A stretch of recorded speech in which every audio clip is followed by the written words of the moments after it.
As I look at this, as far as the common ERM pitfalls to avoid, I really have two things that stand out to me.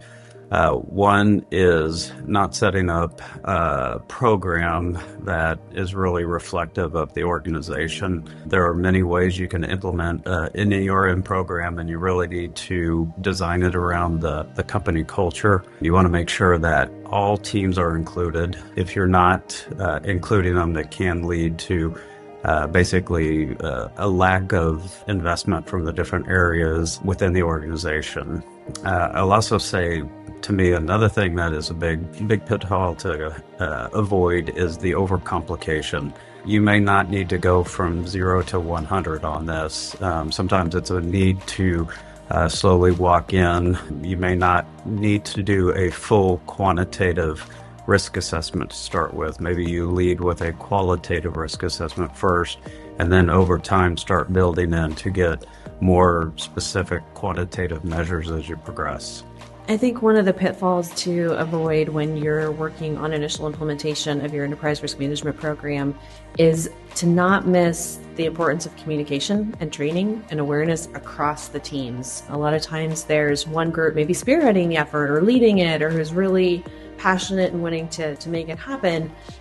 But to truly be a comprehensive enterprise risk management program, truly all functions across the enterprise need to be engaged and understand the why, and what's needed and how their role is included and what their participation looks like. So that communication effort and moving it beyond one core group, facilitating a simple, once a year exercise to really making it a program is a pitfall to avoid. I will also say another thing is you want to make sure that as you're building this program that you are aligning the risk program with the organization's goals, what their strategies are, making sure that all of the risks that you are evaluating and focusing on are relevant within the organization and help to drive resource allocation. And in order to do that, you really need to be aligned with the overall strategic goals of the organization. One other challenge we see organizations face sometimes, and can be considered a pitfall, is feeling you have to get it perfect. I have to have a fully complete risk register before I can start. I have to have it all figured out before I can roll this program out.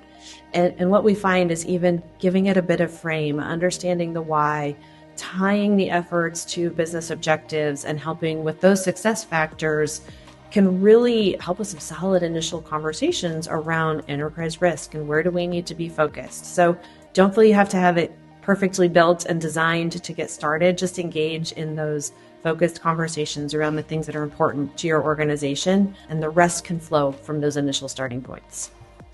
So a common pitfall to avoid is assigning the responsibilities, input, perspective from one individual or one group.